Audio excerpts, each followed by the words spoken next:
নমস্কার, এসকেআর online YouTube চ্যানেলে তোমাদের প্রত্যেককে স্বাগত। আশা করি কম বেশি প্রায় প্রত্যেকেই জানো যে রাজ্যে আইসিডিএস ওয়ার্কার এবং হেল্পার নিয়োগ করা হচ্ছে। খুব তাড়াতাড়ি তোমরা সেই নিয়োগের বিজ্ঞপ্তি দেখতে পারবে। এবং আইসিডিএস সুপারভাইজার নিয়ে 1 বছর আগে একটি নোটিশ বেরিয়েছে, যেখানে 13,000 সামথিং ভ্যাকেন্সিসে নিয়োগ করা হবে আইসিডিএস সুপারভাইজার পদে। তবে সেই নিয়োগ প্রক্রিয়া হয়নি, কেননা সেই নিয়োগ প্রক্রিয়ার উপর একটি কেস অর্থাৎ আইনীয় জটিলতার কারণে সেই নিয়োগ প্রক্রিয়া পুরোপুরি সম্পন্ন হয়নি। এর আগে যে আইসিডিএস সুপারভাইজারের নিয়োগটি হয়েছে, সেখানে রাজ্য সরকারের নিয়োগ প্রক্রিয়ার উপর একটি কেস করা হয়েছে। কি কেস? যেখানে যে নিয়মটি বলা আছে, সেখানে নিয়মে উল্লেখ করা আছে যে 50% সেখান থেকে প্রার্থী সিট পাবে যারা অলরেডি আইসিডিএস কর্মী পদে কাজ করছে, এবং 50% সুযোগ পাবে যারা ফ্রেশার। তবে রাজ্য সরকার যে নিয়োগ প্রক্রিয়ার মাধ্যমে নিয়োগটি করেছে, সেখানে 75% ফ্রেশারদেরকে নিয়োগ করা হয়েছে। এই কারণে সেই নিয়োগ প্রক্রিয়ার উপর একটি কেস হয় এবং দীর্ঘদিন থেকে সেই কেসটি চলতে থাকে, যার কারণে আইসিডিএস সুপারভাইজারে নতুন করে কোনো ভ্যাকেন্সিস বের হয়নি। তবে সেই যে আইনীয় জটিলতা, সেটা কাটলো এবং নতুন করে তোমরা এই বছর নতুন ভ্যাকেন্সিস দেখতে পাচ্ছ। যে ভ্যাকেন্সিসটি বেরিয়েছে 13,000, সেই 13,000 শূন্য পদে তোমরা আইসিডিএস সুপারভাইজারে নতুন ভ্যাকেন্সিস দেখতে পারবে। এবং সেখানে যে নিয়ম, 50% ফ্রেশার সুযোগ পাবে এবং 50% যারা কর্মী পদে কাজ করছেন তারা সুযোগ পাবে। তো অত্যন্ত গুরুত্বপূর্ণ একটি ভ্যাকেন্সিস। দীর্ঘ কয়েক বছর পর আইসিডিএস সুপারভাইজারে নিয়োগ করা হচ্ছে। যারা দীর্ঘদিন থেকে এই পদের জন্য প্রিপারেশন নিচ্ছ বা ওয়েট করে আছো, তোমাদের হাতে একটা সুবর্ণ সুযোগ আছে। তো ভিডিওটি সম্পূর্ণ দেখো। আইসিডিএস সুপারভাইজার নিয়ে প্রত্যেকটা বিষয় তোমাদের স্টেপ বাই স্টেপ জানাবো, এবং সবথেকে ইম্পর্টেন্ট তোমাদের পরীক্ষার বিষয়গুলো জানা অত্যন্ত জরুরি। সেই বিষয়গুলো ক্লিয়ার করব এবং খুব তাড়াতাড়ি তোমরা আইসিডিএস সুপারভাইজার পদের ভ্যাকেন্সিস দেখতে পারবে। শুধু এখানে অ্যাপ্লাই করলে হবে না, যে বিষয়গুলো তোমাদের জানা উচিত সেই বিষয়গুলো ক্লিয়ার করে দেবো। তো ভিডিওটি অবশ্যই সম্পূর্ণ দেখবে, এবং তোমরা রাজ্যের কোন জেলার থেকে ভিডিও দেখছো কমেন্ট করে জানাবে, ভিডিওতে লাইক করে দেবে, এবং যারা চ্যানেলে নতুন প্রথমবার আমাদের চ্যানেলে ভিডিও দেখছো, চ্যানেলটাকে সাবস্ক্রাইব করে রাখবে। তো চলো শুরু করা যাক। আইসিডিএস সুপারভাইজার পদের ক্ষেত্রে যেটা বেতন থাকে, প্রথমে বেসিক স্যালারি 7,100 টাকা থেকে 37,600 টাকা পর্যন্ত বেতন থাকে। পাশাপাশি সরকারি প্রত্যেকটা সুযোগ সুবিধা পাবে, পাশাপাশি গ্রেড পে থাকবে 3,600 টাকা।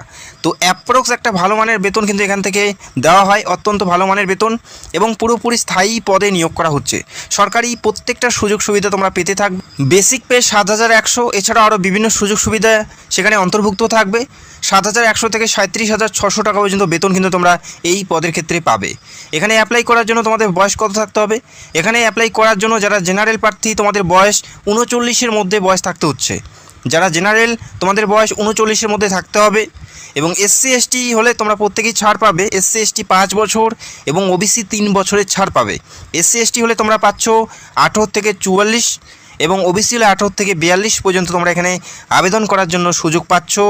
18 থেকে 39-এর মধ্যে যারা জেনারেল, তারা প্রত্যেকেই এখানে অ্যাপ্লাই করতে পারছে। এসসি এসটি ওবিসি প্রত্যেকেই বয়সের ছাড় পাবে। যারা জেনারেল 18 থেকে 39, এসসি এসটি হলে 18 থেকে 44, এবং ওবিসি হলে 18 থেকে 42, প্রত্যেকেই তোমরা এখানে আবেদন করার জন্য সুযোগ পাচ্ছ। প্রত্যেকটা জেলার থেকে তোমরা অ্যাপ্লাই করতে পারবে। এরপরে আমরা দেখে নিচ্ছি আবেদন করার জন্য শিক্ষাগত যোগ্যতা কী বলা আছে এবং কোন পরীক্ষা দিতে হবে। প্রত্যেকটা বিষয় আমরা স্টেপ বাই স্টেপ দেখে নেব।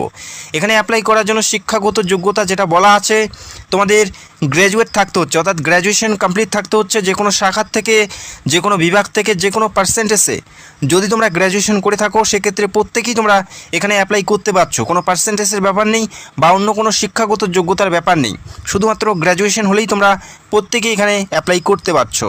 এরপরে দেখে নিচ্ছি সিলেকশন প্রসেস কী বলা আছে।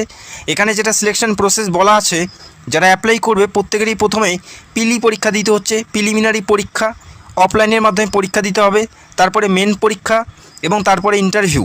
এই 3টি ধাপের মাধ্যমে নিয়োগ করা হচ্ছে। যে সকল প্রার্থী পিলি পরীক্ষা পাস করবে তারা মেন পরীক্ষার জন্য ডাক পাবে, এবং সর্বশেষ ইন্টারভিউ বেসিসে নিয়োগ করা হচ্ছে। ইন্টারভিউ প্লাস মেন পরীক্ষা, যাদের নাম্বার সর্বোচ্চ থাকবে তারা এখানে সিলেক্টেড হয়ে যাবে। তো এভাবে নিয়োগ করা হচ্ছে। পিলি পরীক্ষা কোন বিষয়বস্তুর উপর পরীক্ষা হবে, এবং মেন পরীক্ষা কোন বিষয়বস্তুর উপর পরীক্ষা হবে, কত নম্বরের পরীক্ষা হবে, অবশ্যই আমরা এই মুহূর্তে দেখে নিচ্ছি। অবশ্যই তোমরা ভালো করে দেখে নিতে পারো, কেননা পরীক্ষার জন্য তোমরা বেশি একটা সময় পাবে না। যখন নোটিশ পাবলিশ হবে তার 2 মাস পরে কিন্তু তোমাদের পরীক্ষা থাকবে। প্রথমে থাকবে পিলি পরীক্ষা, যেখানে 100 নম্বরের একটা পরীক্ষা দিতে হবে। 100 নম্বরের একটা পরীক্ষা দিতে হবে। প্রত্যেকটা প্রশ্নের মান 1 করে থাকবে। 100 নম্বরের 100টি প্রশ্ন থাকছে, প্রত্যেকটা প্রশ্নের মান 1 করে থাকবে। পরীক্ষার জন্য সময় পাবে 1 ঘন্টা, অর্থাৎ 60 মিনিট। নেগেটিভ মার্কিং থাকবে 1/3, অর্থাৎ 3টা ভুল করলে একটি সঠিক নাম্বার তোমাদের কেটে নেওয়া হবে। এমসিকিউ টাইপের পরীক্ষা হবে, 4টা করে অপশন পাবে, সেখান থেকে সঠিক উত্তর তোমাদের বেছে নিতে হবে। এমসিকিউ টাইপের পরীক্ষা হবে, 4টা করে অপশন পাবে, সেখান থেকে তোমাদের সঠিক উত্তর বেছে নিতে হবে। অফলাইনের মাধ্যমে পরীক্ষা দিতে পারবে, নিজের জেলাতেই তোমরা পরীক্ষা সেন্টার পেয়ে যাবে, নিজের জেলাতেই তোমরা পরীক্ষা সেন্টার পেয়ে যাবে। এরপরে দেখে নিচ্ছি তোমাদের যে পরীক্ষা, কোন বিষয়ের উপর পরীক্ষা হচ্ছে। জেনারেল নলেজ থাকবে, এরিথমেটিক থাকবে এবং রিজনিং থাকবে।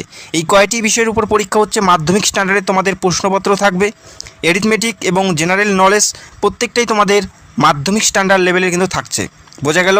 যারা পরীক্ষার পুরো সিলেবাস জানতে চাও সেটা অবশ্যই কমেন্ট করে জানাবে। পরীক্ষার পুরো সিলেবাস নিয়ে ভিডিও করার চেষ্টা করব, যেখানে 100 নম্বরের পরীক্ষা থাকবে। এই পরীক্ষায় যারা কোয়ালিফাই করতে পারবে তারা মেন পরীক্ষার জন্য ডাক পাবে। আর এই পরীক্ষায় পাশ করার জন্য 40 থেকে 45-এর মধ্যে নাম্বার তুলতে হবে।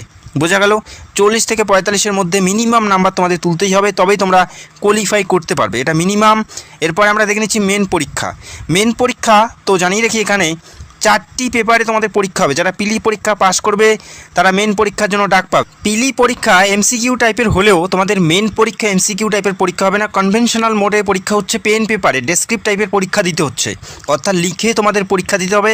অনেকটাই হার্ড পরীক্ষা, বুঝতে পারলে? এখানে 4টি পেপারে পরীক্ষা দিতে হবে, পেপার 1, পেপার 2, পেপার 3 এবং পেপার 4।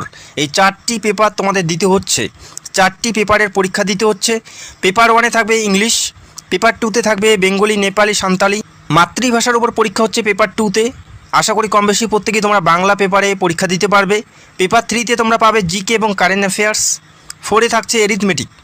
এই 4টি পেপারে তোমাদের পরীক্ষা দিতে হচ্ছে। প্রত্যেকটা পেপারের জন্য সময় পাচ্ছ তোমরা 90 মিনিট করে। প্রত্যেকটা পেপারের জন্য সময় পাচ্ছ 90 মিনিট করে। প্রত্যেকটা পেপারে 100 করে নাম্বার থাকবে, প্রত্যেকটা পেপারে 100 করে নাম্বার থাকবে, 90 মিনিট করে সময় থাকছে। যেখানে টোটাল 400টি প্রশ্ন, 400 নাম্বারের পরীক্ষা দিতে হবে। অনেকটাই হার্ড পরীক্ষা দেখতেই পেলে, যেখানে কনভেনশনাল মোড অর্থাৎ ডেসক্রিপ্ট টাইপের পরীক্ষা দিতে হচ্ছে। পেন পেপারের মাধ্যমে তোমাদের লিখতে হবে। বোঝা গেল? প্রত্যেকটা পেপারে 100-র মধ্যে পরীক্ষা দিতে হচ্ছে। এটা মেন পরীক্ষা, দেখতেই পেলে অনেকটাই হার্ড পরীক্ষা। তো ভালো প্রিপারেশন না নিলে তোমরা এই পরীক্ষায় উত্তীর্ণ হতে পারবে না। পিলি পরীক্ষা উত্তীর্ণ হলেও তোমরা এই পরীক্ষা উত্তীর্ণ হতে পারবে না। তো তার জন্য যথেষ্ট ভালো প্রিপারেশন নিতে হবে, যথেষ্ট ভালো তোমাদের প্রস্তুতি নিতে হবে। পরীক্ষার পুরো সিলেবাস নিয়ে ভিডিও করার চেষ্টা করব খুব তাড়াতাড়ি। পিলি এবং মেন পরীক্ষা অ্যাট ফার্স্ট তোমাদের পিলি পরীক্ষায় পাশ করতে হবে। সেই পরীক্ষায় যথেষ্ট ভালো প্রিপারেশন নিয়ে পরীক্ষা দিতে হবে। এই পরীক্ষা পাশ করার পর তারপরে মেন পরীক্ষায় ডাক পাবে। তো অর্থাৎ দুটি পরীক্ষাই খুবই গুরুত্বপূর্ণ। পিলি পরীক্ষা এমসিকিউ টাইপের হলেও সেখানে তোমাদের ভালো ফল করতে হবে, তবে তোমরা পাশ করতে পারবে। এবং সর্বশেষ যেখানে 400+ ইন্টারভিউ 50, অর্থাৎ 450-এর মধ্যে যাদের নাম্বার সর্বোচ্চ থাকবে তারা এখানে সিলেক্টেড হবে বা সিলেকশন পাবে। বোঝা গেল? WBPSCর মাধ্যমে এই নিয়োগটি করানো হচ্ছে। রাজ্যের প্রত্যেকটা জেলার থেকে তোমরা অ্যাপ্লাই করতে পারবে। প্রত্যেকটা জেলাতেই প্রত্যেকটা ব্লকেই ভ্যাকেন্সিজ আছে, যেখানে 13,000+ শূন্যপদে নিয়োগ করা হচ্ছে। বর্তমানে যে অফিসিয়াল ওয়েবসাইট তোমরা দেখতে পাচ্ছ, পাবলিক সার্ভিস কমিশন অর্থাৎ WBPSCর এই অফিসিয়াল ওয়েবসাইটের মাধ্যমে তোমাদের অ্যাপ্লাইটি করতে হবে। আগামী কিছুদিনের মধ্যে এই নিয়োগের ফুল নোটিশ তোমরা দেখতে পারবে এবং অ্যাপ্লাই করার লিঙ্কও তোমরা পেয়ে যাবে। আশা করা যাচ্ছে খুব তাড়াতাড়ি এই নিয়োগের বিজ্ঞপ্তি প্রকাশিত হবে। তোমরা কোন জেলার থেকে ভিডিও দেখছো কমেন্ট করে জানাবে, এবং এখানে কারা কারা অ্যাপ্লাই করতে চাও সেটাও তোমরা কমেন্ট করে জানাবে। এবং পরীক্ষার পুরো সিলেবাস এবং পরীক্ষার যে কমন সাজেশন প্রত্যেকটা বিষয় নিয়ে আলোচনা করব। তো অবশ্যই যারা চ্যানেলে নতুন দর্শক, চ্যানেলটাকে সাবস্ক্রাইব করে রাখতে পারো। সিলেবাস নিয়ে খুব তাড়াতাড়ি ভিডিও করব, এবং যখনই অ্যাপ্লাই শুরু হবে step by step apply process নিয়েও ভিডিও করার চেষ্টা করব। তো অবশ্যই চ্যানেলটাকে সাবস্ক্রাইব করে রাখবে। তো ভিডিওটি দেখার জন্য অসংখ্য ধন্যবাদ। Thank you so much.